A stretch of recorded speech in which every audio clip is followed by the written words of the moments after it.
flood stage for the Potomac River is 10 feet. It got up to about 12 feet at its height over the last 3 days. But I mean, the world record for the Potomac River, and I forget, it's 1930 something, I'm just going off the top of my head here, 39 feet. What? 39 feet. How far would that water go up? That's incredible. Well, 96, I think it was over 20. I think in 96, the flood of 96 that came through here. I mean, you're getting close to covering the GW Parkway over right along the Potomac and the. I remember the most in this area was Hurricane Agnes in '72. It's probably on there. 72, that the likes of which we've never seen. I mean, it was terrible flooding in this area. Yeah. Well, I mean, it'll get there. It's amazing. I never forget. I lost an Airstream trailer in '96.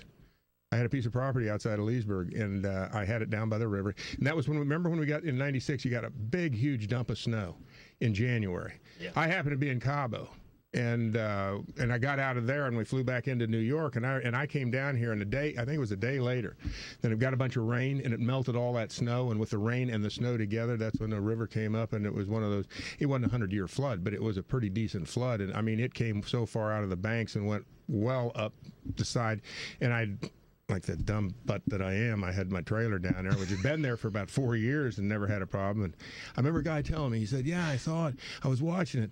And, the water kept coming, and all of a sudden just kind of picked it up.